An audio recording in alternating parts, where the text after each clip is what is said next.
اور بچوں کو اس بات کا احساس ہو چکا تھا کہ کوفہ والے اب ہمارے باپ کے معاون نہیں رہے، ہمارے والد کے معاون نہیں رہے ہیں بلکہ دشمن بن چکے ہیں۔ ان کو اس بات کا احساس تو ہو چکا تھا، لیکن اس بات سے بے خبر تھے کہ وہ صرف تمہارے والد ہی کے خون کے پیاسے نہیں بنے ہیں، وہ تمہارے بھی دشمن بن چکے ہیں۔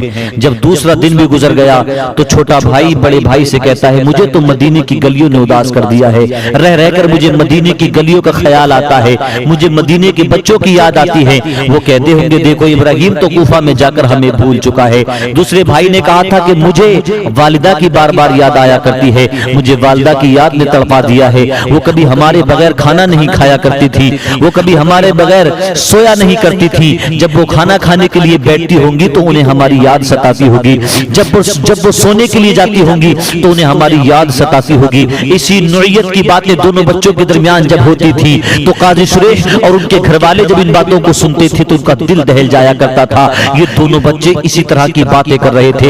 اچانک کوفے کی گلیوں میں ایک اعلان ہوتا ہے، اور لوگوں جس نے مسلم بن عقیل کے بچوں کو اپنے گھر میں پناہ دی ہے اس کو چاہیے کہ وہ فوراً ان بچوں کو ہمارے حوالے کر دے، اگر وہ ایسا نہ کرے گا تو سزا کا مستحق ہوگا۔ جس نے ان بچوں کو اپنے گھر میں پناہ دی اور اس بات کو ہم سے چھپا کر رکھا، اگر ہم کو اس کی خبر مل گئی تو وہی حال کیا جائے گا جو مسلم کا کیا گیا ہے، وہی حال کیا جائے گا جو ہانی بن عروہ کا کیا گیا ہے۔ ہانی کے ساتھ جانتے کیا کیا؟ مسلم بن عقیل کی شہادت کے بعد حضرت ہانی کو، جن کی عمر 82 سال کی تھی، 82 سال کے معمر شخص کو انہوں نے پکڑا اور پکڑنے کے بعد رسیوں میں جکڑا اور کوفے کی گلیوں میں گھمایا، اعلان کیا دیکھو اس نے یزید کے ساتھ بغاوت کی تھی اور یزید کے ساتھ بغاوت کرنے والے کا حال یہی ہوگا۔ اور آخر میں گورنر ہاؤس کے قریب لا کر اس دارالامارہ کے قریب لانے کے بعد آپ کو رسیوں میں ہی لٹکا دیا گیا اور پھر نیچے چھوڑ دیا گیا۔ جیسے آپ زمین پر آ کر گرے پھر آپ پر بزنی پتھر ڈال دیے گئے، ایسے بزنی پتھر جن کی وجہ سے ہانی بن عروہ کی موت واقع ہو گئی اور آپ نے جام شہادت نوش فرمایا۔ کون سا وہ ظلم ہے جو یزیدیوں نے اہل بیت اور محبان اہل بیت پر نہیں کیا تھا؟ جناب مسلم بن عقیل کے بچے یہ باتیں کرتے تھے، اعلان ہوتا ہے کہ مسلم کے بچوں کو ہمارے حوالے کرو۔ قاضی شریح کو اس بات کی خبر ہو چکی تھی کہ مسلم کو شہید کر دیا گیا ہے۔ اب قاضی سے رہا نہ گیا، جناب شریح آگے بڑھے اور دونوں بچوں کی آنکھوں سے آنسو کو صاف کیا اور دونوں بچوں کو سینے سے لگا لیا۔ بچوں نے کہا تھا کہ آج جس شفقت سے آپ پیش آ رہے ہیں، آج آپ کے چہرے پہ جو غم کے آثار نظر آ رہے ہیں، آج سے پہلے ہم نے نہیں دیکھے تھے۔ اس غم کی وجہ کیا ہے اور یہ جو دست شفقت آپ بار بار ہمارے سر پہ پھیر رہے ہیں اس کی وجہ کیا ہے؟ تو قاضی شریح نے دل تھام کر کہا تھا بچوں، اے فاطمہ کے چمن کے پھولو، اب مجھ سے رہا نہ گیا کہ میں مجبور ہو گیا ہوں یہ بتانے پر کہ کوفہ کے وہ لوگ جو آج تک تمہارے ہاتھوں کو چوما کرتے تھے، جو آج تک تمہارے دامن کو چھو کر اپنی آنکھوں سے لگایا کرتے تھے، جو تمہارے والد کے ہاتھ پر بیعت کرنے کے بعد ان کے نام پر ان کی خاطر مرنے کے کٹنے کے وعدے کیا کرتے تھے، آج وہ کوفے والے تمہارے والد کے خون کے پیاسے بن گئے۔ انہوں نے بڑی بے دردی اور بے رحمی کے ساتھ تمہارے والد کو شہید کر ڈالا اور وہ تمہارے بھی خون کے پیاسے بن چکے ہیں۔ ان قریب وہ تمہیں تلاش کر لیں گے۔ اب تمہارا یہاں زیادہ دیر تک رکنا اور میرے لیے تمہارا یہاں ٹھہرانا مناسب نہیں ہے، کیونکہ کسی بھی وقت تمہاری گرفتاری عمل میں آ سکتی ہے۔ اب بہتر یہ ہے کہ تمہیں کسی بھی صورت سے مدینے کو پہنچا دیا جائے۔ میں نے سنا ہے کہ باب العراقین سے ایک قافلہ روانہ ہونے والا ہے جو مدینے کی طرف جانے والا ہے۔ اپنے بیٹے اسد کو بلایا اور کہا کہ فلاں وقت میں ایک قافلہ باب العراقین سے گزرے گا، ان بچوں کو لے جانا اور کسی ہمدرد اور محب اہل بیت کے حوالے ان کو کر دینا اور تمام احوال سے اس کو باخبر کر دینا اور تاکید کر دینا کہ حفاظت کے ساتھ فاطمہ کے چمن کے ان پھولوں کو وہ مدینے تک پہنچا دے۔ قاضی شریح کا بیٹا اسد دونوں بچوں کو لے کر باب العراقین پہنچا۔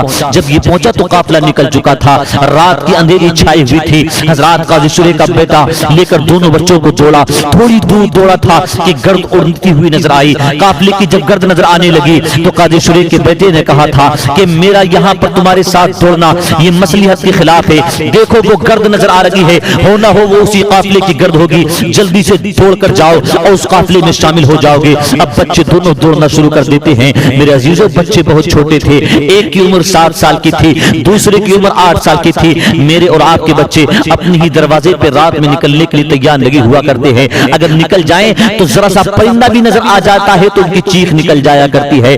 جناب حضرت مسلم بن عقیل کے دونوں بچوں نے دوڑنا شروع کیا تھا. ابھی تھوڑی ہی دور دوڑے تھے کہ چھوٹے بھائی کے پیر میں کانٹا لگ جاتا ہے. جیسے ہی کانٹا لگا چیخ نکل گئی. وہ بیٹھنا چاہتا تھا لیکن بڑے بھائی نے ہاتھ پکڑ لیا اور آگے کو کھینچنا شروع کر دیا, کیونکہ بڑا بھائی جانتا تھا اگر یہاں ٹھہرا گیا تو پتہ نہیں کس وقت میں ہماری گرفتاری عمل میں آ جائے, پتہ نہیں کس وقت ظالم ہم تک آن پہنچے. اس لیے بڑے بھائی نے اس کو رکنے نہ دیا بلکہ ہاتھ پکڑ کر آگے کو لگاتار کھینچنا جاری رکھا. حضرات جب بہت دیر تک کھینچتا رہا بڑا بھائی تو چھوٹے بھائی نے ہاتھ جوڑ کر کہا تھا بھائی اب توڑا نہیں جاتا. کانٹا جب چبھتا ہے پیر میں تو لگتا ہے کہ جان نکل رہی ہو. بھائی اب پیر میں اتنی طاقت باقی نہ رہی, اب ہمت نہیں رہی کہ اور آگے چلا جائے. جب بڑے بھائی نے اتنا سنا تو بھائی ہوتا ہے نا میرے عزیزو. بھائی ٹھہر گیا, اپنے بھائی کی آنکھوں سے آنسو کو صاف کیا اور سینے سے لگا کر کہا بیٹھ جاؤ میں تمہارے پیر کا کانٹا نکال دیتا ہوں. بس چھوٹے بھائی کے پیر کا کانٹا نکالا اور پھر جب دوبارہ چلنا شروع کیا تو اب نہ گرد نظر آ رہی تھی نہ قافلہ نظر آ رہا تھا. گرد بھی قافلہ بھی نگاہوں سے اوجھل ہو چکا تھا. بچوں نے کوشش تو بہت کی, دوڑتے رہے. اب صبح کا اجالا پھیلنے لگا, تاریکی چھٹنے لگی. جیسے ہی صبح کا اجالا پھیلا ابن زیاد کے بھیجے ہوئے سپاہی وہاں تک آ پہنچے جہاں پر شہزادے موجود تھے. دونوں بچوں کو پکڑا, ان کے حسن و جمال سے سمجھ گئے کہ یہ خاندان مصطفیٰ کے چشم و چراغ ہیں. دونوں کو پکڑا اور لے جا کر ابن زیاد کے دربار میں پیش کر دیا. ابن زیاد نے کہا کہ جب تک یزید کا حکم نامہ نہیں آ جائے گا میں لکھ کر بھیجوں گا کہ میں نے مسلم بن عقیل کے دونوں بچوں کو زندہ پکڑ لیا ہے. واپس اس کا جو حکم آئے گا اس پر عمل کیا جائے گا. جب تک اس کا حکم نہیں آ جاتا جب تک مسلم کے بچوں کے ساتھ کچھ نہیں کیا جائے گا. یہ کہہ کر کہا کہ اب ان کو زندان میں ڈال دیا جائے, کالی کوٹری میں ان کو ڈال دیا جائے. دونوں بچوں کو جب جیل کے اندر ڈالا گیا, زندان کے اندر ڈالا گیا, کالی کوٹری کے اندر ڈالا گیا تو دونوں بچے آپس میں ایک دوسرے سے کہتے تھے بھائی یہ کیسا گھر ہے, مدینے میں آج تک ہم نے ایسا گھر نہیں دیکھا. یہاں تو کسی کے بولنے کی آواز بھی نہیں آ رہی ہے, یہاں تو اجالا بھی نہیں ہے. میرے بھائی یہاں تو کوئی چلتا پھرتا بھی دکھائی نہیں دے رہا ہے. 3 دن کے بھوکے پیاسے ہیں کیونکہ جب مسلم چھوڑ کر گئے تھے, جب سے اپنے بابا کے پلٹنے کا انتظار کرتے تھے نا قاضی شورے کے مکان پر, تو کھانا پینا چھوڑ دیا تھا. بابا کے انتظار میں تھے کیونکہ احساس ہو چکا تھا کہ وہ لوگ, وہ کوفے کے لوگ جو آج تک ہمارے ہاتھ چوما کرتے تھے, ہمارے نام پر ہماری خاطر مرنے کے وعدے کیا کرتے تھے, وہ ہمارے بابا کے دشمن ہو چکے ہیں. اس لیے انہوں نے کھانا پینا چھوڑ دیا تھا. تو 2 دن تو پہلے ہی گزر چکے تھے کہ کچھ کھایا پیا نہیں تھا. آج یہ تیسرا دن آ گیا ہے کہ کچھ کھایا پیا نہیں ہے. 3 دن کی بھوک نے ان کو نڈھال کر ڈالا تھا. پھر غم کی کیفیت اوپر سے تھی. حضرات اس جیل کا جو داروغہ تھا, داروغہ جیل جس کا نام مشکور تھا, وہ محب اہل بیت تھا. اس کے دل میں اہل بیت کی محبت تھی. حضرات رات کے وقت یہ بچوں کے پاس آتا ہے, ان کی مظلومیت مشکور سے دیکھی نہ گئی. بچوں کے پاس آیا اور دونوں بچوں کے بالوں کو صاف کیا, جن پر گرد لگی ہوئی تھی اس گرد کو صاف کیا. دونوں بچوں کی آنکھوں سے آنسو کو صاف کیا اور سینے سے لگا کر کہا تھا بیٹو گھبرانے کی ضرورت نہیں ہے, میرے دل میں تمہارے نانا کی بڑی محبت ہے, میرے دل میں تمہارے خاندان کی بڑی محبت ہے, لیکن حالات نے ظلم و جبر کرنے پر مجھے مجبور کر دیا ہے. اب گھبرانے کی ضرورت نہیں ہے. میں جانتا ہوں کوفے والوں نے تمہارے ساتھ بڑا ظلم کیا ہے, میں مدینے تک پہنچنے میں تمہاری رہنمائی کروں گا. مشکور نے دونوں بچوں کی رسیوں کو کھولا اور دونوں بچوں کو آزاد کرنے کے بعد اپنی انگوٹھی کو نکالا اور انگوٹھی دے کر کہا چلو میرے پیچھے پیچھے آؤ. قادسیہ کے راستے تک لے گئے اور کہا کہ یہ راستہ قادسیہ کو جاتا ہے, دوڑ لگاؤ, قادسیہ قریب ہی ہے, آپ پہنچ جاؤ گے. وہاں کا کوتوال میرا بھائی ہے, اس کو جا کر یہ میری انگوٹھی دکھا دینا. اپنے تمام حالات سے اس کو باخبر کر دینا, اپنے تمام حالات سے اس کو آگاہ کر دینا. اور مدینے کی خواہش, مدینہ جانے کی خواہش اس کے سامنے رکھنا. میرا بھائی بڑا شریف ہے, میرا بھائی محب اہل بیت ہے, یقیناً وہ تم کو مدینہ پہنچا دے گا. دونوں بچوں نے اس کا شکریہ ادا کیا اور شکریہ ادا کرنے کے بعد قادسیہ کی طرف دوڑنا شروع کر دیا. تمام رات دوڑتے رہے, تمام رات. پروردگار عالم کی مرضی کچھ اور ہی تھی. تمام رات دوڑنے کے بعد جب صبح کی سفیدی نمودار ہوتی ہے, جب دن کا اجالا پھیلتا ہے, تو خدا کا کرنا ایسا ہوا بچوں نے دیکھا کہ وہ کوفے کے مضافات ہی میں گھوم رہے ہیں, کوفے کے اطراف ہی میں گھوم رہے ہیں. وہ سمجھ گئے کہ ہم تو کوفے کے پاس ہی میں ہیں۔ حضرات بچے پھر ایک دوسرے سے چپٹ کر رونے لگے۔ جب اور زیادہ اجالا پھیلا تو دونوں بچوں نے دیکھا قریب ہی میں ایک سوکھا درخت کا تنا کھڑا ہوا ہے جو اندر سے کھوکھلا ہے۔ دونوں بچے اس کے قریب گئے، سوچا دن کو یہاں گزار لیا جائے، رات کو جو ہوگا دیکھا جائے گا۔ دونوں بچے اس سوکھے ہوئے درخت کے تنے کے کوہ میں جا کر بیٹھ جاتے ہیں۔ بیٹھ گئے، وہیں سے ایک چشمہ پانی کا جاری تھا، وہاں پر ایک خاتون کی کنیز، ایک خاتون کی لونڈی پانی بھرنے کے لیے آئی۔ اس کی نظر اچانک جب بچوں پر پڑی، ان کے پھول جیسے چہرے اس نے دیکھے، مچل کر رہ گئی، دوڑ کر بچوں کے قریب آئی اور کہا کہ اے پھول جیسے چہرے والو، تم کون ہو؟ بچے تھوڑی دیر تو خاموش رہے، جانتے تھے کہ کوفہ اب ہمارا معاون نہیں رہا ہے، ہمارا دشمن بن چکا ہے، ہمارے خون کا پیاسا بن چکا ہے، اس لیے بچے تھوڑی دیر خاموش رہے۔ لیکن اس آنے والی کنیز نے دوبارہ پوچھا، بتاؤ نا بچوں کون ہو، تمہارا چہرہ بڑا پیارا ہے۔ جب بچوں سے پیار کے ساتھ خاتون نے آنے والی کنیز نے پوچھا تو بچے، چونکہ ہمارے اور آپ کے بچے کبھی جھوٹ نہیں بولتے، وہ تو اہل بیت کے بچے تھے، وہ تو خاندان مصطفیٰ کے نونہال تھے، وہ تو خاندان مصطفیٰ کے پھول تھے، انہوں نے کہا کہ ہم مسلم بن عقیل کے بیٹے ہیں، کوفے والوں نے ہمارے ساتھ بڑا برا کیا ہے، کوفے والوں نے ہمارے بابا کو شہید کر ڈالا، آج تک کوفے والے ہمارے ساتھ ہمارے نام پر جینے مرنے کے وعدے کیا کرتے تھے، آج انہی کوفہ والوں نے بڑی برہمی کے ساتھ ہمارے بابا کو شہید کر ڈالا ہے، آج وہ ہمارے خون کے پیاسے بنے ہوئے ہیں، آج ابن زیاد کی فوج، ابن زیاد کے بھیجے ہوئے سپاہی ہمارا پیچھا کر رہے ہیں۔ جب کنیز نے اتنا سنا، دونوں بچوں سے کہا تھا گھبرانے کی ضرورت نہیں ہے، میں جس خاتون کی کنیز ہوں وہ محب اہل بیت ہے، وہ تمہاری دادی سے بڑا پیار کیا کرتی ہے، وہ تمہارے خاندان سے بڑا پیار کیا کرتی ہے، وہ تم کو دیکھے گی تڑپ جائے گی، وہ تم کو دیکھے گی مچل جائے گی، چلو میرے ساتھ چلو۔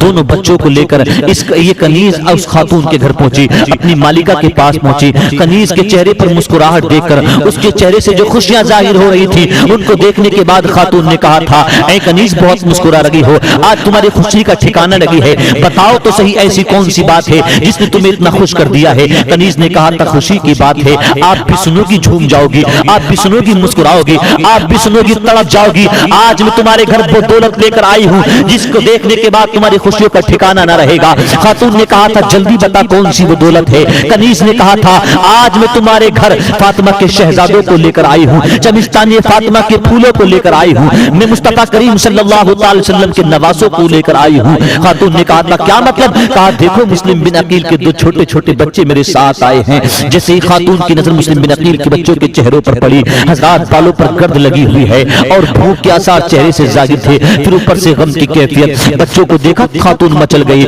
دونوں بچوں کو سینے سے لگایا اور سینے سے لگانے کے بعد بہت سا پیار کیا، جلدی جلدی ان کو نہلایا، اچھا لباس پہنایا اور پھر کھانا کھلایا اور دونوں بچوں کو ایک خاص کمرے میں لے جا کر ایک خاص بستر پر لٹایا، کہا کہ دونوں آرام کرو، آج تو میری قسمت کی معراج ہو گئی ہے۔ وہ فاطمہ جس کی میں نے خدمت کی ہے اپنی زندگی میں، وہ فاطمہ جس کے قدموں کی خاک کو اپنے سروں کا تاج بناتے ہیں، وہ فاطمہ جس کے خاندان کے نام پر اپنی جانیں قربان کرنے کے لیے تیار ہیں، آج اسی فاطمہ کے خاندان کے دو بچے میرے سامنے ہیں، آج اسی فاطمہ کے چمن کے دو پھول میرے سامنے ہیں۔ خاتون بڑی محبت سے ان سے باتیں کرتی تھی، خاتون کا پیار اور اس کی شفقت کو دیکھ کر بچوں کو تھوڑا سا سکون حاصل ہوا۔ اب دونوں بچے چین کی نیند وہاں پر سو جاتے ہیں۔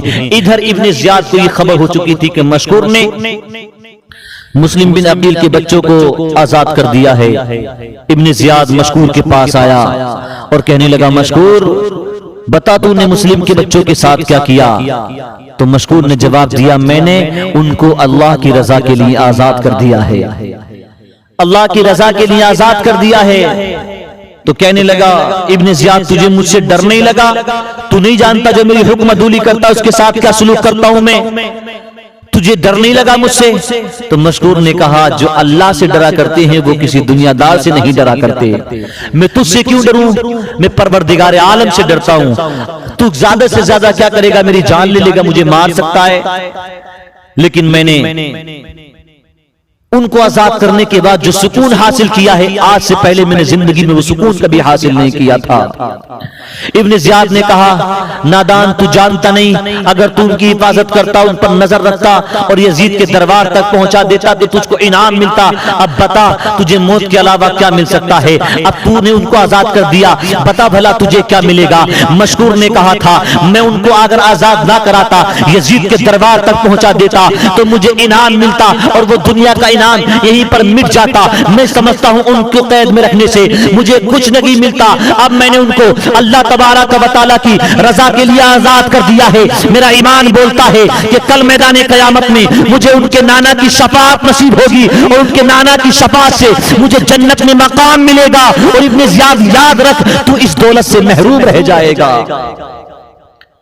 اور اگر خاندان مصطفیٰ کے چشم و چراغ ہی قید میں ہو تو امت کے آزاد رہنے کا مطلب ہی کیا ہوتا ہے؟ اس لیے میں نے ان کو آزاد کر دیا ہے۔ ابن زیاد نے جب اتنا سنا تو کہا، جلاد کو بلایا، آگ ببولا ہو گیا، کہا کہ اس کو اتنا مارا جائے، اتنا مارا جائے جب تک کہ اس کی موت نہ ہو جائے، اس کو سزا دی جائے۔ بس حضرت مسلم بن عقیل کو مارنا شروع کیا گیا۔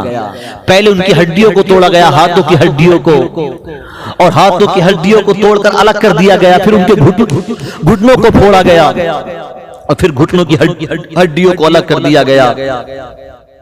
میرے عزیزو، وہ کون سا ظلم ہے جو محبان اہل بیت اور خاندان اہل بیت پر یزیدیوں نے نہیں کیا؟ جناب مسلم بن عقیل کی شہادت یہ دل دہلا دینے والی ہے، لیکن ان کے بچوں کی شہادت کو جب بیان کیا جاتا ہے تو کلیجہ منہ کو آتا ہے۔ جب حضرت مشکور پر ظلم و تشدد کیا جا رہا تھا، ہر زخم کے بدلے جناب مشکور کہتے تھے الہ العالمین، الہ العالمین تو گواہ رہنا، مجھے یہ درد، مجھے یہ ظلم، مجھ پر جو یہ ظلم کیا جا رہا ہے، مجھے یہ سزا دی جا رہی ہے، یہ تیرے محبوب سے محبت کرنے کی سزا دی جا رہی ہے، تیرے محبوب کے خاندان سے وفا کرنے کی سزا دی جا رہی ہے۔ بس یہی کہتے کہتے مشکور کی آواز پست پڑ جاتی ہے اور وہ بھی جام شہادت نوش فرما لیتے ہیں، انا للہ و انا الیہ راجعون۔ پھر ادھر بچے اس خاتون کے گھر سوئے ہوئے تھے، انہوں نے اس کو اپنی امان گاہ سمجھ لیا تھا۔ بس دونوں بچے سو رہے تھے، ایک وقت ایسا آیا کہ اس خاتون کا شوہر جس کا نام حارث تھا گھر میں آتا ہے، بڑا تھکا ہوا تھا، چہرے سے تھکاوٹ کے آثار ظاہر تھے، کپڑوں پر گرد لگی ہوئی تھی۔ خاتون نے کہا کہ کہاں سے آ رہے ہو؟ آج بہت تھکے ہوئے معلوم محسوس ہوتے ہو۔ کہنے لگا کہ مشکور نے مسلم کے بچوں کو آزاد کر دیا۔ ابن زیاد غصے میں آگ ببولا ہو گیا ہے، اس نے مشکور کو تو قتل کر دیا اور اس نے اعلان کیا ہے کہ جو مسلم کے بچوں کو لا کر دے گا اس کو 100 اونٹ انعام میں دیے جائیں گے، علاوہ ازیں بہت سا مال و دولت اس کو دیا جائے گا۔ آج میں پورا دن مسلم کے بچوں کو تلاش کرتا رہا اور میں نے اتنی بھاگ دوڑ کی، اتنی بھاگ دوڑ کی کہ آج بھاگ دوڑ میں میرے گھوڑے نے بھی میرا ساتھ چھوڑ دیا، یعنی میرے گھوڑے نے دم توڑ دیا، بھاگتے بھاگتے میرا گھوڑا مر گیا۔ لیکن